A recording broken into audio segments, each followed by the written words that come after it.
merci à la région des Hauts-de-France de nous accueillir aujourd'hui et merci à Eduquis d'organiser aussi ces rencontres entre des experts et des élèves pour nous donner l'occasion de mieux comprendre le monde, de réfléchir à l'avenir et surtout de le construire tous ensemble.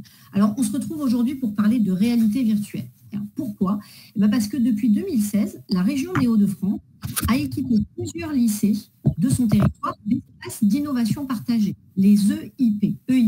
C'est-à-dire, c'est des laboratoires de fabrication où les élèves ont accès à du matériel, à des machines de pointe pour concevoir des projets technologiques innovants, mais aussi qui doivent être dédiés à l'entraide et à la coopération.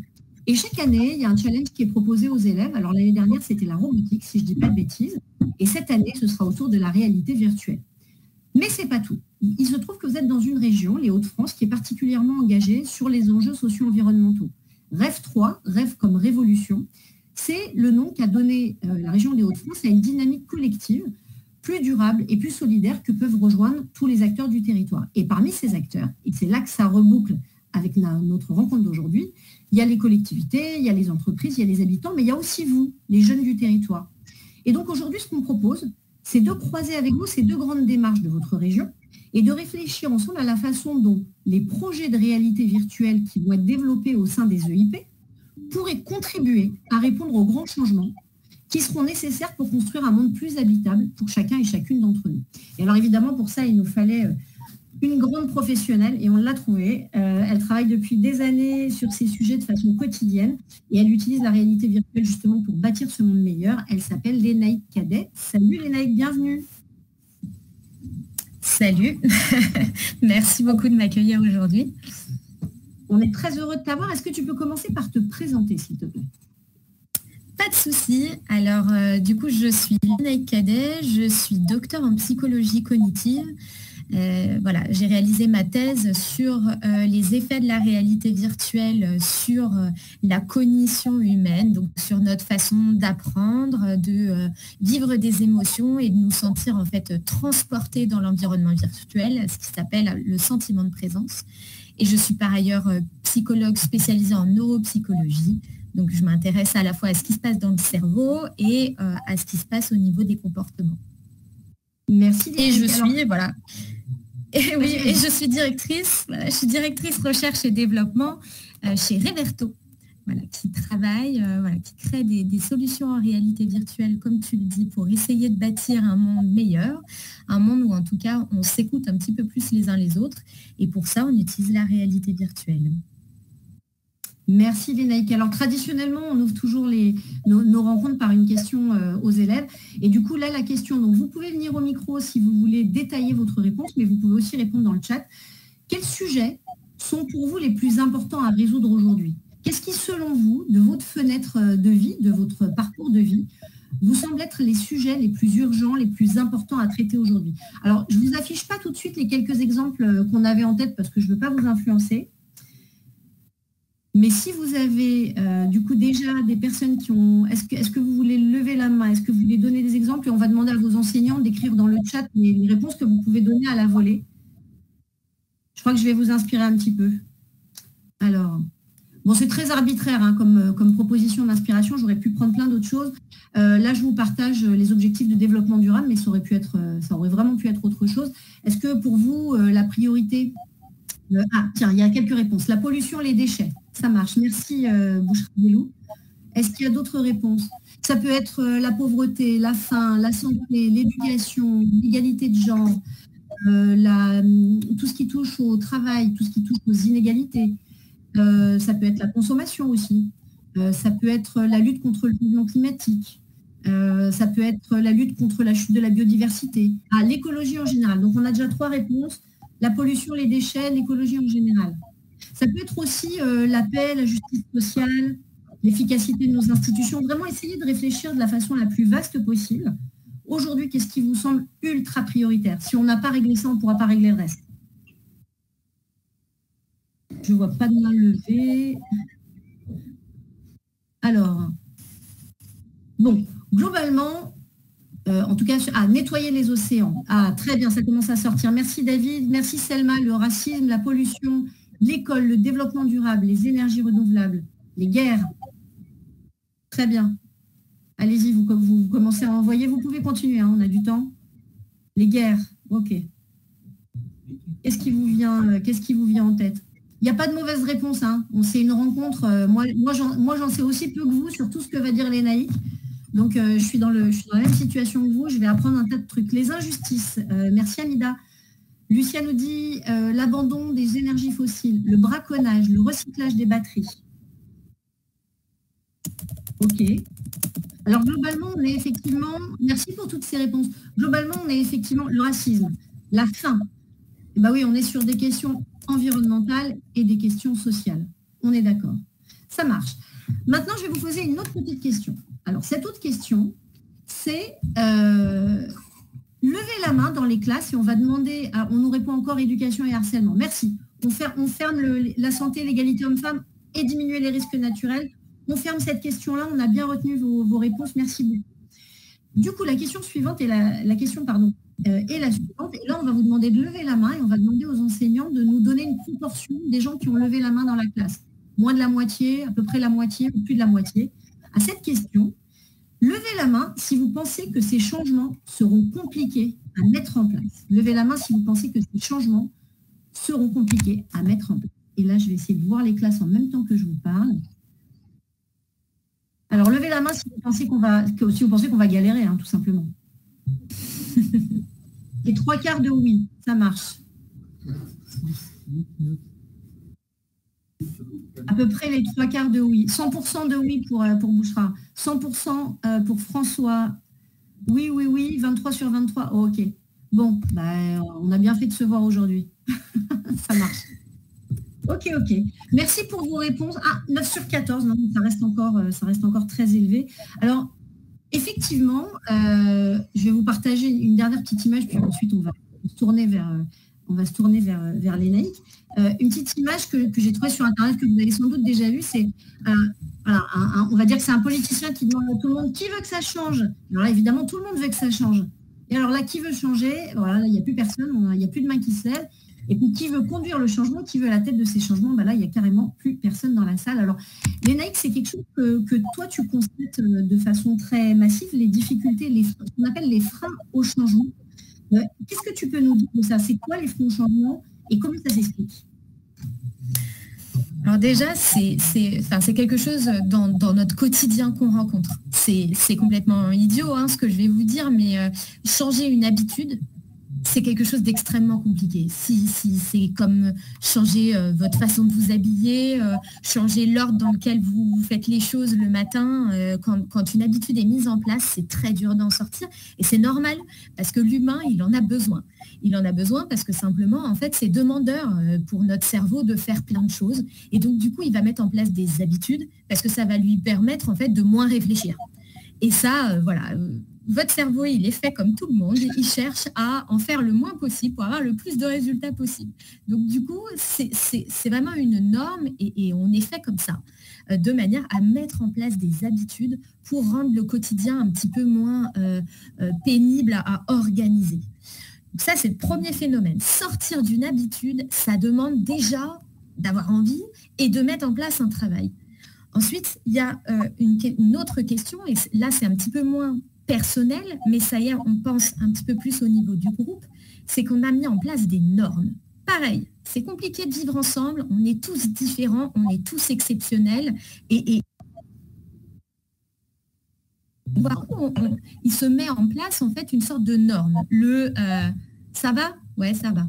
Tout le monde fait ça. Quand vous demandez ça va à quelqu'un, c'est rare qu'il vous réponde honnêtement comment ça va et qu'il commence à vous déballer sa vie, quoi. Et en fait, il vous répond ouais, ça va. Et toi, ça va? Ouais, ça va. C'est vraiment une habitude. Et c'est tellement une habitude que c'est devenu une norme. Et que si vous en sortez, c'est vous qui devenez un petit peu bizarre. Et sortir de la norme, c'est accepter d'être bizarre. Et accepter d'être bizarre, pour des humains comme nous, c'est accepter d'être tout seul. Et dans l'évolution, il faut se dire qu'être seul, c'est un danger. Imaginez que vous êtes poursuivi par des animaux sauvages, etc. Vous êtes mieux si vous êtes en groupe. Voilà pourquoi on a peur d'être seul. C'est simplement une question d'évolution. Voilà, on n'est pas fait trop pour être seul. Donc du coup, on essaye de coller à la norme. Donc ça veut dire que si on nous impose dans la société et qu'on nous dit que c'est bien d'avoir un téléphone portable avec une batterie, et ben même si on sait qu'à long terme, c'est pas très bon pour la planète, le fait de ne pas coller à la norme et de ne pas avoir de téléphone portable, ben, ça nous laisse en fait dans un inconfort. Et enfin, il y a un dernier point, c'est que tout ça, ça va venir toucher aussi ce qu'on perçoit de nous-mêmes, c'est-à-dire notre identité et nos croyances sur nous-mêmes. Et on a tous cette croyance de croire qu'on a une personnalité, qu'elle est solide, et que si on change, c'est un petit peu dangereux pour nous. Le truc de dire, t'as changé, t'es bizarre maintenant, t'as changé, t'es plus pareil qu'avant, etc. C'est toujours souvent changement égal quelque chose de négatif. Donc, du coup, ça fait quand même beaucoup de freins au changement. On a nos habitudes. C'est difficile de sortir des habitudes. On a des normes qui sont imposées par la société dans laquelle on vit. Et enfin, on a une croyance par rapport à notre identité qui fait qu'on n'a pas trop envie de changer, justement parce qu'on croit que ça va atteindre notre identité. Tout ça mis ensemble, ça fait que, comme tu l'as montré très bien sur cette caricature, quand on nous dit « il faut changer », on est tous d'accord. Quand on nous dit « est-ce que toi, tu as envie de changer ?» on est un petit peu moins à l'aise. Et enfin, quand on dit qui a envie de conduire le changement, de prendre des véritables actions, etc., là, il reste encore moins de gens. Mais tout ça est normal. Et c'est pour ça qu'il faut mettre en place des choses spécifiques pour nous aider à changer, en fait. Alors là, tu as surtout parlé, en fait, des freins plutôt internes. C'est ça, si on peut dire. Oui. Est-ce qu'il y a des freins externes aussi? Parce qu'en fait, ce n'est pas toujours notre faute si on n'arrive pas à changer ou à changer les choses. Oui, j'en parlais en parlant des normes et de la pression sociale. Surtout, vous qui êtes au lycée, vous êtes en pleine construction en fait, de votre identité et de qui vous êtes. Et voilà, et c'est un grand chamboulement que vous vivez dans votre vie. Et donc, du coup, c'est normal d'avoir envie de coller à une norme, de coller à des conventions sociales, en fait. La pression, on peut parler de pression? Oui, on peut parler de pression. Alors, on parle de pression à partir du moment où, de toute façon, comme je vous disais, si vous ne répondez pas à cette norme, le groupe va vous le faire savoir, puisque ça ne plaît pas au groupe, en général, d'avoir un élément qui ne colle pas à ce groupe.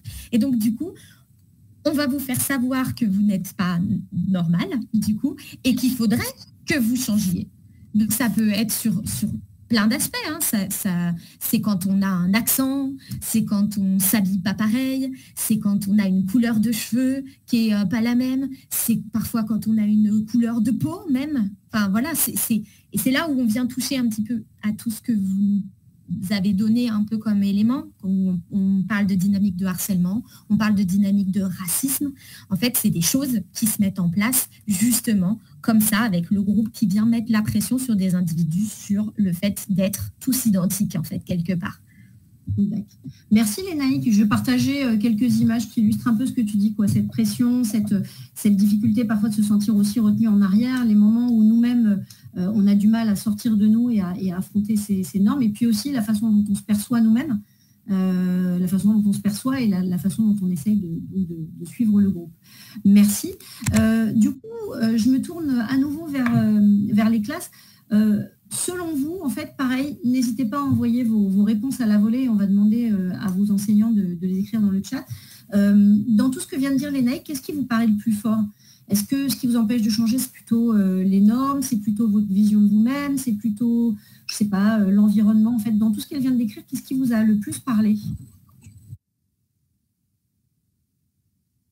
Est-ce que vous vous bloquez vous-même?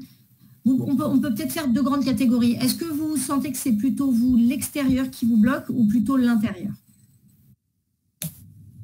Le regard des autres, les normes, les habitudes. Ouais. L'extérieur.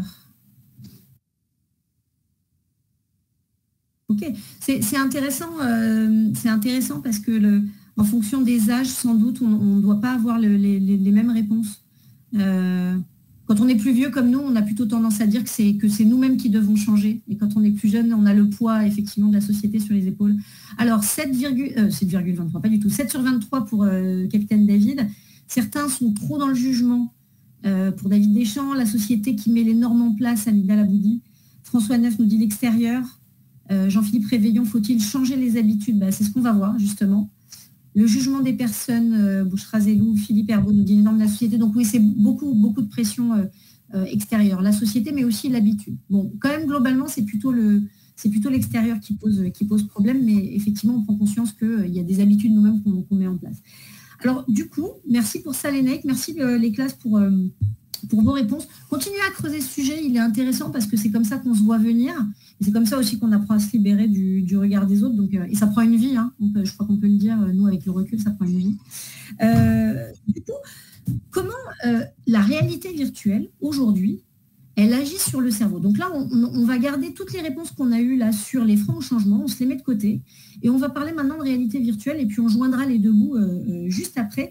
Et alors déjà, j'ai une première question à poser aux classes, c'est est-ce que certains d'entre vous ont déjà utilisé de la réalité virtuelle, y compris dans des cadres de divertissement, hein, et pourraient venir témoigner au micro ou dans le chat si justement vous n'osez pas venir au micro parce qu'il y a trop de pression pour vous.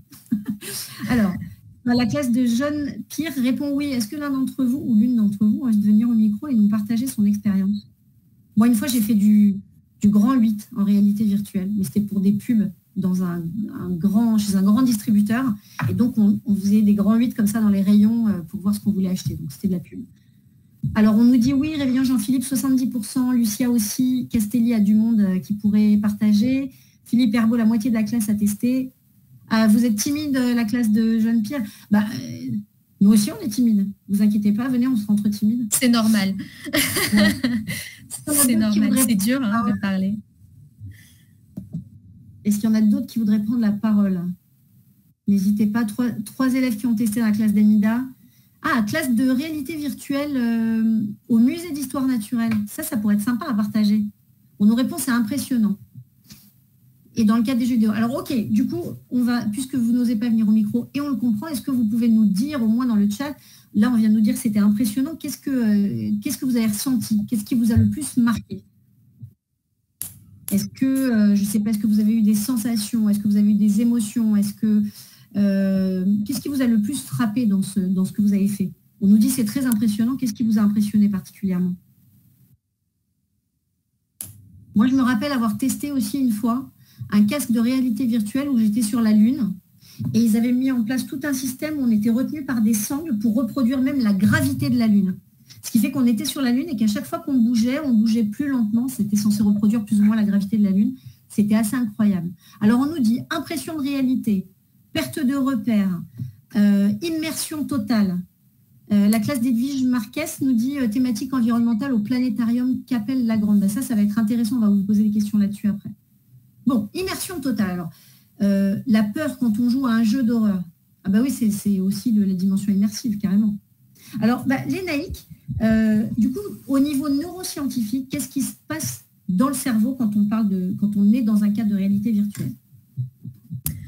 Alors déjà, il faut bien se mettre en tête que l'humain, c'est un animal visuel. Et donc, on a tendance à se sentir être, en fait. Là, vous pouvez à la fois vous sentir être dans les classes, mais vous pouvez aussi avoir un petit peu plus l'impression d'être avec moi, par exemple, si jamais j'étais absolument hyper intéressante et que vous étiez à fond dans la discussion, en fait, et dans ce que je suis en train de vous dire, vous pouvez aussi avoir un sentiment de proximité simplement avec moi et avoir l'impression d'être un petit peu dans cet espace-là où je vous raconte des choses et vous pouvez aussi être un peu à l'intérieur de votre tête à essayer d'imaginer des choses ou alors vous êtes en train de penser complètement à autre chose parce que vous n'en avez rien à faire et c'est possible, c'est pas grave. Ce phénomène-là, c'est ce qu'on appelle le sentiment de présence, en fait. Et donc, c'est ce qui fait que parfois, on vous dit « Oh là, allô, ici la Terre, tu es sur la Lune, etc. » C'est tout plein de petites expressions comme ça qui nous montrent qu'on est présent là, à l'endroit où on est, ou alors on est présent dans un lieu imaginaire, etc. Et en tant qu'être visuel, c'est pas toujours facile d'être présent ailleurs que là où on voit.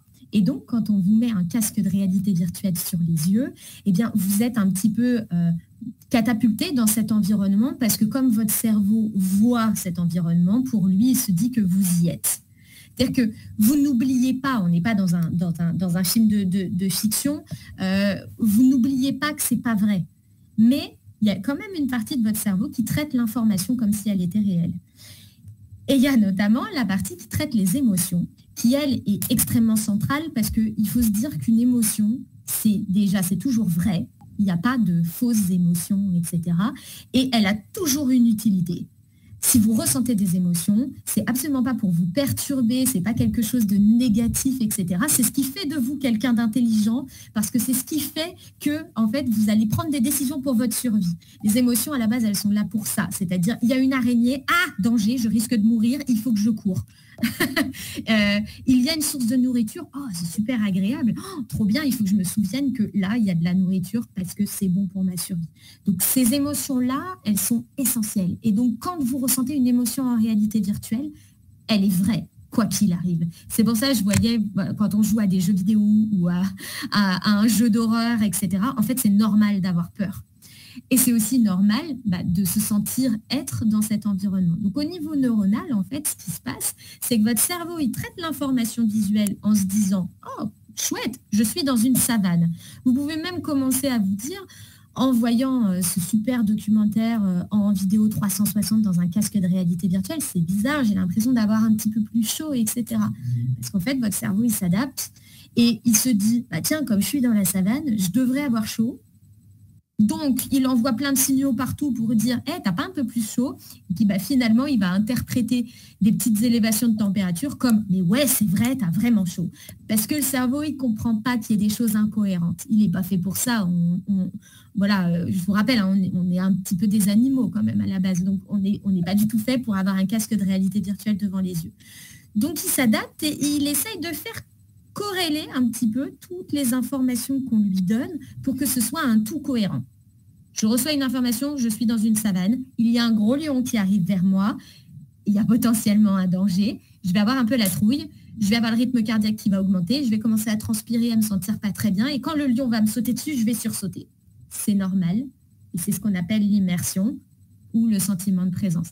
C'est le fait que même si vous n'oubliez pas que c'est pas vrai, vous allez toujours être surpris, en fait, par le fait que votre cerveau, lui, il fait des choses sans que vous soyez au courant.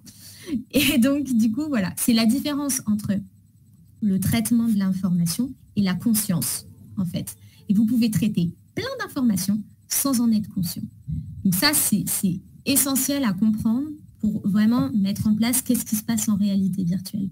Et le côté, waouh, c'est simplement que, oui, vous perdez vos repères parce qu'on vous cache, en fait, la réalité physique dans laquelle vous vous situez. Là, je suis dans un bureau. Si je mets un casque de réalité virtuelle où je suis, je ne sais pas, sur une plage, eh bien, quelque part, mon cerveau, il y a une partie qui va avoir du mal à se souvenir que oui, je suis bien au travail, dans ce bureau un petit peu triste, et je ne suis pas sur une jolie plage paradisiaque.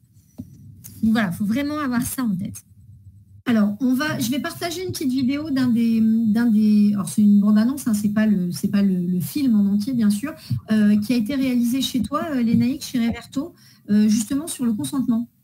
Donc, je vous partage l'écran, puis après, on reviendra, on en parlera ensemble, pour parler de la façon dont aujourd'hui, la réalité virtuelle, elle est utilisée en fait dans plein d'environnements, et notamment, par exemple, la santé, et pas que les risques psychosociaux, mais aussi la santé, pour permettre à des personnes de se sentir mieux. Ça dure 1 minute 30, je crois. À tout de suite. Ouais.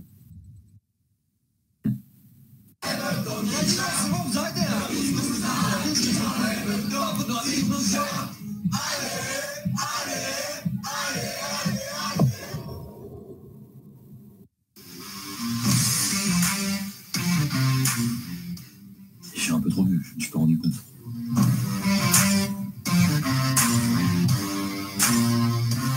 Et puis ça, si on s'intègre pas, on peut vite se retrouver tout seul. Salut les filles.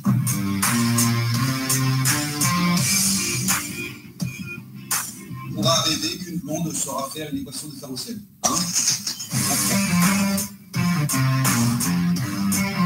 Thomas, il kiffe. Allez, tu viens ce soir.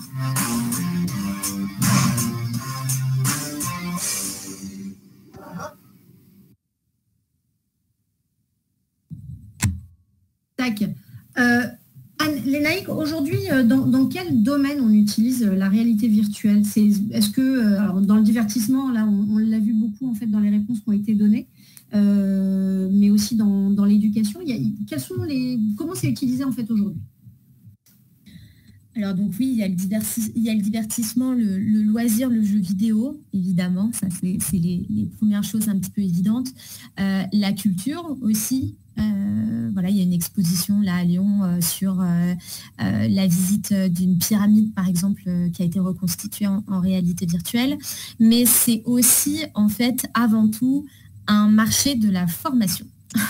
Alors je sais, c'est pas foufou, mais en fait, la réalité virtuelle a de ça assez formidable. Comme je vous disais, elle vous permet de vous transporter dans un monde qui n'est pas vraiment là et de vous le faire en vous mettant une conscience du danger, mais sans que vous soyez réellement en danger. Donc, c'est-à-dire que, par exemple, sur des machines qui sont sur des bateaux qui ne sont pas toujours à quai, quand il faut former des gens sur ces machines-là, ça permet de les former à distance, en étant à terre, par exemple, et de pouvoir faire une formation de plusieurs mois, par exemple, sur ces machines, sur ces manipulations qu'il y aura à faire sur les machines avant d'embarquer. C'est aussi apprendre des manipulations sur des lignes haute tension. Je pense que tout le monde ici préfère d'abord l'apprendre en réalité virtuelle quand vous êtes en sécurité et après sur la réalité du terrain. Et ce qu'il y a de ça avantageux, c'est que se retrouver en haut d'une ligne à haute tension à 12 mètres du sol, ça fait quand même un petit peu bizarre au niveau de la perception du vide, etc. Et vous avez beau vous entraîner au sol, c'est jamais pareil quand même que de voir le vide. Et là, ça permet de voir le vide.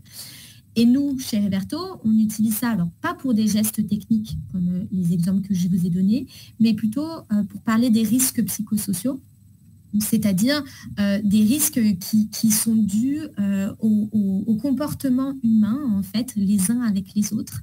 Et donc, pour parler de burn-out, par exemple, sur le milieu professionnel, pour parler de sexisme, de racisme, en fait, plutôt que vous expliquer ce que c'est, on vous met dans la peau de quelqu'un qui le vit et après on vous donne des explications, on vous donne des manières d'agir. Et donc là, c'était l'objet de la bande-annonce, c'est une solution sur le consentement étudiant. Donc quand vous arrivez en études supérieures et que on vous apprend ce que c'est que le consentement pour que vous ne vous fassiez pas avoir, mais aussi pour que vous évitiez de mettre la pression aux autres. Parce que parfois, on pense bien faire et on pense être drôle. Et en fait, on est tous acteurs de cette pression sociale dont on dit qu'on est victime. On en est tous acteurs. Et ça, il faut s'en rendre compte très vite parce que c'est comme ça qu'on peut faire changer les choses aussi. Donc, si je résume, je partageais mon écran avec des éléments que j'ai récupérés de tes propres présentations, Lénaï. Donc, l'idée, c'est d'aller effectivement duper le cerveau, en l'obligeant à focaliser son attention. Donc, tu faisais bien la différence tout à l'heure entre le traitement de l'info et la conscience. Donc là, l'idée, c'est qu'on va focaliser l'attention pour vraiment traiter de l'information en conscience. Et puis, l'idée, c'est que ça éveille derrière l'empathie par rapport à une situation sur laquelle on n'a pas forcément les bons comportements ou alors dont on a été victime, mais peut-être au contraire pour essayer de soigner ce truc-là. Mais ça ne suffit pas. Du coup, l'objectif, c'est quand même derrière que ça permette d'ouvrir un dialogue. En fait, il ne s'agit pas juste de se mettre un casque sur la tête et puis tout est réglé, quoi. Exactement. On sait, comme je vous disais, je ne peux pas commencer cette présentation en vous disant c'est hyper dur de changer et puis après vous dire ouais, vous inquiétez pas, 20 minutes en réalité virtuelle et c'est réglé. Non, c'est pas une baguette magique. Hein. Je suis très consciente de ça. Donc, duper le cerveau, c'est comme je vous ai dit, même si vous savez que c'est pas vrai, vous allez vivre l'émotion. Focaliser l'attention, on vous met un truc devant les yeux, donc difficile de regarder votre téléphone en même temps ou d'être attiré par la conversation que vous avez envie d'avoir avec votre collègue qui est à côté de vous et que vous avez envie de lui raconter ce qui s'est passé ce week-end ou ce qui s'est passé hier soir, etc. Et développer l'empathie, comme je vous disais, il y a des choses, tant qu'on ne les a pas vécues soi-même, c'est difficile de se rendre compte à quel point la situation est, compliquée et peut faire souffrir. Donc du coup, là, l'idée, c'est de pouvoir vivre ces émotions-là, justement, parce qu'elles sont réelles en réalité virtuelle, pour permettre en fait de travailler l'empathie. Donc l'empathie, c'est la capacité de se mettre à la place des autres de manière, en réalité virtuelle. Et après ça, une fois que tout le monde a vu la solution dans le casque, c'est d'en discuter. Vous l'avez dit, la norme, les pressions extérieures, etc., c'est des choses qui nous empêchent de changer. Créons des nouvelles normes, en fait, en discutant. Et souvent, quand on se met à parler de ce genre de choses, et si là, vous commencez une discussion tous ensemble de « est-ce que toi, tu as déjà ressenti de la pression sociale ?» Tout le monde va dire oui dans des domaines un petit peu différents, mais tout le monde va se sentir en fait victime, alors que tout le monde en est un petit peu acteur. Donc là, on vous redit, attention, vous êtes acteur, vous pouvez faire plein de choses et on vous explique comment. Et on en discute et ça crée du lien en fait entre les personnes qui fait que ça crée de la bienveillance. Et ça, c'est un petit peu cucu, mais c'est absolument essentiel en fait pour qu'on se sente tous bien dans un groupe et que tout le monde ait le droit d'être différent dans un groupe. C'est de la bienveillance qui manque. Et puis on a quand même évoqué beaucoup de sujets autour des normes, autour du racisme, autour des différentes inégalités, injustices et autres. Donc ça commence effectivement par l'empathie et la bienveillance. Est-ce que Edwige, la classe d'Edwige Marquez, vous avez évoqué le fait que vous êtes allé au planétarium sur des thématiques environnementales? J'aurais bien aimé avoir un petit témoignage là-dessus. Est-ce que quelqu'un se sent de venir au micro? Allez, courage. Est-ce que... Hyper sympa. Oui. Bonjour à tout le monde. Bonjour, merci de prendre la parole. Alors, racontez-nous un peu. Eh bien, c'est une séance que nous avions organisée au planétarium de Cappelle-la-Grande avec des classes de seconde. Et il y a une salle dans laquelle il y a différentes thématiques et dont une où on peut utiliser un casque virtuel et être transporté pour vraiment comprendre en immersion totale,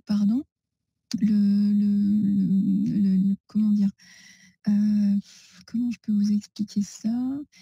C'est sur la transmission énergétique avec la force hydraulique et il y a aussi l'énergie nucléaire, il y avait aussi des éoliennes, enfin il y a vraiment différentes possibilités de partage et d'immersion pour les élèves et ça leur avait énormément plu. Donc là, c'était plutôt pédagogique dans le sens où ça fournissait des informations finalement très techniques, mais sous forme de réalité virtuelle. Exactement, c'est ça. D'accord. Ok. Merci beaucoup, Edwige. Est-ce que d'autres... Merci.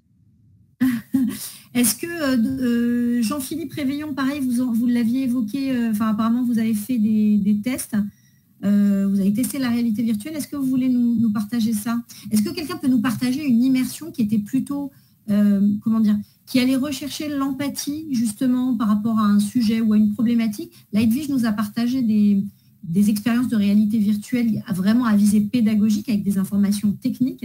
Est-ce qu'il y en a parmi vous qui ont vécu des trucs hyper immersifs où ils se sont dit « Ah, mais ce sujet-là, j'imaginais pas, et le fait de l'avoir vécu comme ça, c'est fou, quoi. Je me sens hyper concernée. » Est-ce qu'il peut y avoir un partage comme ça? Je vois des mains se lever, mais je ne sais pas. Ouais, si, dans la classe Capitaine David, il y a plein de mains qui se lèvent. Je vous vois. Est-ce que quelqu'un peut venir partager? Ah, maintenant que... Alors, ça a levé la main, mais alors, quand il s'agit de venir au micro, il n'y a plus personne. Allez, n'ayez pas peur. Non, bon. Ah, Capitaine David est en train d'écrire, donc on va avoir une réponse. Bon, globalement, de toute façon, tout le monde effectivement reboucle avec ce que tu dis, Lénaïque. Génial. Bonjour. Non, je posais la beaucoup. question surtout de savoir combien il y avait de personnes qui avaient déjà porté un casque de réalité virtuelle dans la salle. Et donc, je constate qu'il n'y a qu'une moitié d'élèves qui a déjà porté un casque de réalité virtuelle. C'est des terminales, hein, ils ont à peu près 18 ans. Voilà, c'est pour ça que j'avais posé, qu'ils ont levé la main, parce que j'avais posé une question en parallèle. Vous les avez feintés grave en fait. Moi, je pensais que vous leviez la main pour prendre la parole, j'étais très content. Bon, merci, ok, merci pour ce chiffre. Du coup, l'idée, c'est que cette immersion, elle ne se fait pas, pareil, d'un coup de baguette magique, c'est beaucoup de travail. Et là, on va reboucler justement sur la dimension espace d'innovation partagée. Et on va essayer de voir un petit peu comment on construit un scénario, et il va nous rester à peu près 10 minutes avant de donner la parole à Sylvie, qui est la représentante de Rêve 3, comment on construit un scénario qui vraiment arrive à duper le cerveau, arrive à l'immerger et à lui faire vivre tout ce que tu nous décris, Lénaïque. Alors, donc ça, c'est la façon dont nous, on travaille chez Reverto. En fait, on a deux types de personnes chez nous. On a des experts du cinéma et des experts des sciences cognitives, dont je fais partie.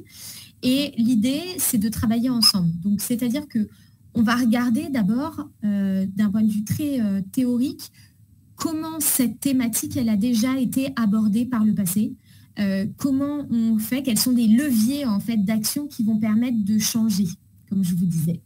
Donc ça, c'est d'un point de vue très très théorique. Et ensuite, ce qui va se passer, c'est que je te coupe les la phase 0. D'accord, c'est la phase 0. Voilà, c'est ça, c'est la phase 1. Okay. Recherche et enquête, du coup, c'est là où je voulais en venir. L'enquête, ça va être le fait de recueillir des témoignages de personnes, à la fois pour comprendre les freins, qu'est-ce qui vous freine dans votre changement ou dans le fait de comprendre correctement la thématique, et qu'est-ce que vous avez vécu, vous, justement. Si on s'intéresse à une thématique comme le racisme, il faut aller voir des gens qui ont vécu ça et entendre leurs témoignages, noter leurs témoignages, comprendre les émotions ressenties à chacune de ces expériences pour pouvoir écrire dessus. Ensuite, du coup, on part en phase d'écriture. Donc, on écrit un premier scénario. Et là, c'est un petit peu particulier, hein, parce que l'écriture d'un scénario, il faut s'y faire. Il faut que ce soit un langage parlé. Il faut que ça sonne vrai. Et il ne faut pas croire que quand on va écrire le scénario du premier coup, ça va être formidable. Il faut se dire, la V1, elle va être pourrie. Et il faut viser l'objectif de faire une V1 pourrie. Pourquoi ? Parce que ça va nous permettre très facilement, en fait, de la modifier. Et pas de se dire, oh, non, c'est mon scénario, il est trop bien, je ne veux pas y toucher. Non, on se dit que la première étape, c'est de faire un scénario pas top, mais qu'elle mérite d'exister, et après de le faire lire à des gens, de le faire tester, de le lire ensemble et de le modifier. Donc on part comme ça dans un cycle où on écrit, on lit ensemble, on fait des modifications, on relit ensemble, on refait des modifications jusqu'à ce qu'on soit satisfait de l'écriture. Donc nous, par exemple, quand on a adressé cette thématique du consentement, on a travaillé avec une école d'ingénieurs et on a travaillé avec il y avait 55 étudiants qui nous ont donné leur avis sur le truc, qui nous ont dit non mais ça se dit plus, on dit pas qu'on va faire une fête, on dit pas ça pour tel mot, etc. Parce qu'il faut que ça sonne vrai, et donc du coup, voilà, il faut accepter de modifier ce scénario. On a le droit de dire des gros mots, on a le droit de parler jeune, on a le droit de... Voilà, on est le plus naturel possible. On ne fait pas genre... En fait, non, c'est essentiel que ça sonne vrai, et c'est essentiel que ça parle vrai, en fait. Et donc, plein de fois, nous, ce qui est rigolo avec les entreprises, c'est que, on adresse des thématiques comme le racisme, le sexisme, le harcèlement sexuel. Et plein de fois, on nous dit, non, mais on ne dit pas putain, merde sur les chantiers. Oui, d'accord, c'est ça. Et donc, on est obligé, nous, de leur dire, si, personne ne dit « Oh, flûte, je suis en retard à ma réunion ». Tout le monde retourne sa montre, « Oh putain de merde, je suis à la bourre ». Et voilà, c'est des choses comme ça où il faut s'y habituer. Il faut être vrai, pas tomber dans l'excès inverse, etc. Mais il faut être vrai. Et donc, alors, être vrai, ça ne veut pas dire se lâcher, parce que là, je sens qu'il y en a qui vont dire « Ouais, on a un boulevard pour faire un fermage ». Donc non, il faut que ça reste réaliste et que ça reste pédagogique. Parce qu'il y a une autre façon, du coup. Ça, c'est juste le scénario. Maintenant, il va falloir se dire qu'on travaille en réalité virtuelle. Et qu'en réalité virtuelle, vous m'avez dit, si vous jouez à un jeu avec des zombies en réalité virtuelle, ça fout sérieusement la trouille. Dites-vous bien que si on parle d'agression, que ce soit dans le harcèlement ou dans le sexisme ou le harcèlement sexuel, etc., vous n'allez pas forcément bien le vivre. Donc là, il y a une chape éthique de « je ne vais pas faire vivre n'importe quoi à n'importe qui et à n'importe quel prix ». Ce qui va être vécu, comme je vous disais, l'émotion, elle va toujours être réelle. Et comme on a de l'immersion qui est quand même nettement supérieure à celle que quand vous regardez la télé, j'imagine que vous avez déjà tous vu un film ou une émission, un truc, un reportage qui vous a choqué. Ou on vous a montré un truc où vous n'étiez pas prêt à voir ça. Dites-vous que vous n'avez pas le droit de faire ça en réalité virtuelle parce que l'immersion, elle est encore plus forte. Donc, on est là pour éveiller les consciences, on n'est pas là pour choquer. Ça, ce veto éthique, il doit toujours être là sur la table. Ça doit être suffisamment percutant pour quand même venir chercher les gens. Donc, il faut quand même qu'il se passe quelque chose. On est d'accord, il doit y avoir quelque chose au niveau du scénario qui fait qu'il doit arriver quelque chose, mais ça ne doit jamais être choquant. Donc ça, c'est vraiment la ligne rouge. Et c'est la raison pour laquelle moi, je suis là chez Reverto, parce qu'en tant que psychologue et de spécialiste de la cognition, je suis garante de faire quelque chose qui soit suffisant, mais pas choquant. Et c'est là où, voilà, je voudrais passer un dernier message, et après j'ai bien conscience qu'il faut que je passe la parole, mais quand vous regardez les campagnes de prévention, ce qu'il y a sur les paquets de tabac, ce qu'il y a à la télé, etc., tout ce qui est très choquant, en fait, vous allez juste le refouler. Donc les paquets de tabac avec les images dégueulasses, bah, souvent vous regardez les paquets et vous dites ah c'est dégueulasse, et puis c'est tout. Ça va pas, vous n'allez pas vous dire mais ça peut m'arriver à moi, mais attendez, je vais arrêter de fumer. Non. Et on le sait que ça ne marche pas. Hein. Enfin, en tout cas, dans la recherche en psychologie, on le sait que ça ne marche pas. Que si vous êtes là juste pour choquer, ce n'est pas comme ça qu'on fait changer les mentalités. Il faut choquer, peut-être, voilà, choquer doucement, en fait. Ouais. C'est ça. Faire comprendre et surtout, bah, après, élever le débat, en fait. Il faut en parler, il faut avoir envie d'en parler. Sinon, c'est pas suffisant.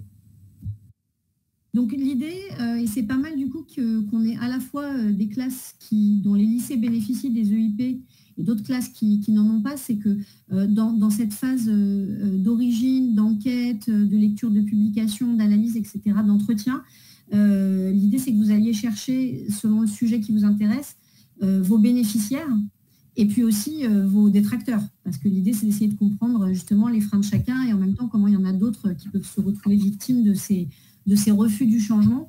Et donc, on vous engage forcément à discuter les uns avec les autres, bien au-delà de vos lycées, dans vos lycées et bien au-delà quand vous concevrez ces différents scénarios de réalité virtuelle.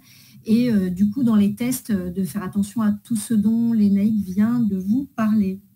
Est-ce que vous avez des questions à ce stade avant que je me tourne bientôt vers Sylvie? Edwige nous pose une question. Concernant le lycée Angelier, nous organisons un forum ingénieur et moi le vendredi 20 décembre, toute la journée pour nos élèves filles au lycée. Est-ce que tu serais disponible, Lénaïque, pour intervenir auprès des élèves? Bon, on va vous laisser vous mettre en relation après. Oui, c'est très gentil, c'est super. Mais, tant mieux, hein, c'est ça le but, c'est aussi que ça s'y... Mais je ne suis pas ingénieure. Vous pourrez... On en discutera. Moi aussi, j'ai un message à faire passer. Je cherche une classe de seconde pour travailler avec moi sur un scénario et un tournage. Donc, contactez-moi. Voilà. L'idée, c'est qu'on a un scénario. La thématique, c'est travailler sur la confiance en soi. Et justement, on fait une solution sur la confiance en soi et on cherche une classe de seconde. Donc, voilà, je vous lance un petit appel. On va lancer les Conf Kids casting. Donc, du coup... c'est ça, exactement. Exactement. Et je serais ravie de me déplacer, d'être avec vous et de travailler avec vous là-dessus. Ce serait super. Ah bah super. Bah voilà, Edwige, alors il y a Emmanuel de Bureau qui est une classe de seconde que sa tante, Edwige aussi. Voilà, il y a plein de volontaires. Bon, génial. Est-ce que à ce stade, vous avez des questions sur tout ce qui vient d'être dit, que ce soit technique, que ce soit philosophique, éthique est-ce que vous avez besoin de précision sur quoi que ce soit? Margot confirme qu'elle fera la mise en relation dans un sens et dans l'autre, donc c'est formidable. Merci, génial. Est-ce que tout ça a été clair pour vous avant qu'on rentre maintenant dans l'application qu'on pourrait imaginer dans le cadre de Rêve 3? Il y a des micros qui s'ouvrent, vous avez des questions ou c'est juste des erreurs d'ouverture de micro? Non. Ok. Alors Sylvie, merci Lénaïque, on va revenir vers toi juste après. On va d'abord écouter, alors on nous dit que c'est clair, donc a priori merci Bouchra-Zelou. Sylvie, est-ce que vous êtes là? Oui, je suis là. Alors ma caméra ne veut pas se connecter. On a un système de protection de sécurité informatique à la région qui est un peu drastique, alors c'est des fois compliqué. On n'aura pas le plaisir de vous voir, mais on vous entend bien en tout cas. Du coup, Sylvie, est-ce que vous pouvez nous expliquer, ce que c'est que Rêve 3 et deux, ce que vous en attendez, ce que vous attendez en fait des EIP, de ces fameux Fab Labs dans le cadre de Rêve 3, et on conclura en écoutant à nouveau les classes et les naïcs. Okay. Je vous écoute. Alors Rêve 3, pour résumer, Rêve 3, c'est le nom qu'on a donné à notre stratégie de transition énergétique. c'est-à-dire comment toute la région peut réduire sa dépendance aux énergies fossiles et mobiliser pour ses besoins énergétiques, parce que forcément on en a tous besoin, plus des énergies locales, renouvelables, etc., etc. On a tout un travail autour de filières d'énergie renouvelable, on a tout un travail autour de la performance énergétique, des bâtiments, de l'industrie, etc., des mobilités durables, toutes sortes de choses autour de ça, de la structuration de filières économiques, de l'aide aux collectivités, aux particuliers, en lien avec l'Agence nationale de transition énergétique. Et moi, ce qui m'amène ici, c'est qu'on a aussi tout un levier, enfin tout un travail autour de la mobilisation citoyenne, autour de ça, puisque tout un chacun, on a aussi des leviers d'action dans nos mains et puis des capacités d'initiative individuelles, mais surtout collectives. Et c'est un peu ça qui m'amène. Nous, on a, par exemple, des dispositifs de soutien à l'initiative citoyenne, un dispositif qui s'appelle Génération Plus Rêve 3, à travers lequel on vient soutenir des initiatives portées par des lycées et des lycéens autour des logiques de transition. On fait ça aussi, on soutient aussi des initiatives portées par des collectifs d'habitants. On peut soutenir des projets, par exemple, de production d'énergie renouvelable portés par des collectifs de citoyens et non pas par du privé ou une collectivité, ou alors en collaboration. Enfin, on a toutes sortes d'initiatives de ce type. Et du coup, ce qui nous intéresse là dans cette démarche, c'est qu'effectivement, on est conscient des difficultés de se mobiliser pour du changement, des blocages auxquels on est confronté nous individuellement, mais aussi les autres, quand nous-mêmes on est convaincus, militants, etc. On sait que c'est des choses qui existent. Et du coup, nous, on peut prodiguer des conseils, on peut prodiguer de l'échange d'expériences sur toutes sortes de sujets, mais on est aussi confronté à ça. Et du coup, ça nous intéresse de voir comment vous, dans vos classes, vous verriez ça et comment on peut, à travers vous, mieux comprendre comment parler à vos classes d'âge, pour se faire comprendre. Et ce qu'on peut apporter nos régions dans vos démarches, c'est tout un réseau d'acteurs qui savent déjà faire des choses en fonction des entrées qui vous intéressent. Par exemple, vous aviez cité en tout début de réunion les questions de pollution, de déchets, d'écologie. Bon, bah, nous, on a une ribambelle d'associations et de partenaires qui nous aident à déployer tout ça et à faire de la pédagogie autour de ces questions de déchets, autour des questions de recyclage citoyen, autour de questions de mobilité, par exemple, y compris mobilité scolaire d'ailleurs, autour de dynamique ou de défis zéro déchet ou à énergie positive, de hypercafé, de choses comme ça. Et du coup, en fonction des sujets que vous allez déployer, sur lesquels vous allez travailler, il nous serait possible de soit vous renseigner un petit peu sur ce qui se fait déjà, ou sur des idées du coup de ce qui pourrait se faire, ou vous mettre en relation avec certaines de ces structures pour qu'elles puissent venir vous apporter des éclairages ou des exemples ou un appui. Ça, c'est possible. Et puis, après, effectivement, quand le projet est plus abouti, peut-être, pourquoi pas, vous pourriez répondre à notre dispositif Génération Plus Rêve 3. Je ne sais pas. L'idée, c'est quand même que les projets qui soient imaginés dans les EUP, au maximum, qu'ils soient pérennes, qu'ils puissent durer dans le temps, se développer. Donc, ça blague pas, quoi. On n'est pas en train de se dire on invente un petit gadget, on gagne un challenge. L'idée, c'est vraiment de contribuer largement aux évolutions du territoire et aux enjeux de transition, quoi. Oui, super. Et puis aussi, quand on se positionne déjà en classe sur de l'initiative de conduite du changement, il y a de bonnes chances pour que plus tard, en tant qu'adulte ou citoyen, quand on voit que effectivement ça marche, ça porte ses fruits, qu'on continue et qu'on soit soi-même porteur d'initiative dans son voisinage, son quartier, son entreprise, son boulot, etc., etc. Super. Merci beaucoup Sylvie. Est-ce que vous voulez rajouter quelque chose ou est-ce que vous avez fini le panorama de Rêve 3 ? J'ai fini le panorama, mais par contre, je peux répondre à des questions si toutefois vous avez besoin de précision ou si ce n'était pas clair. Eh bien, tout à fait, c'était la suite. Est-ce que vous avez des questions à poser à Sylvie ? Vous pouvez retrouver le programme en fait et vraiment le positionnement et toutes les actions qui sont menées par Rêve 3 sur le site de la région, c'est ça Sylvie ? Oui, c'est ça. Vous faites une recherche REF3 Hauts-de-France et vous allez trouver toutes sortes de choses, y compris sur la manière dont avec des exemples, la manière dont il nous est arrivé d'aider des dynamiques de lycée ou d'autres dispositifs qu'on a à feu, et probablement aussi d'ailleurs des exemples portés par nos partenaires sur les thèmes que je viens de citer. Ok. Bon, je crois qu'il n'y a pas trop de questions. Merci beaucoup Sylvie. Alors moi j'ai une question à poser aux classes à nouveau. Est-ce qu'il y en a parmi vous justement qui ont des EIP dans leur lycée?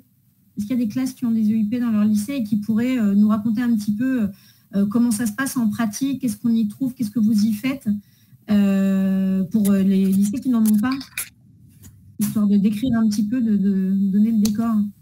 Est-ce qu'une classe peut prendre la parole là-dessus? Désigner un capitaine ou une capitaine? Ou un prof d'ailleurs, hein. Si les élèves ne se sentent pas de raconter ça, ça peut aussi être un enseignant.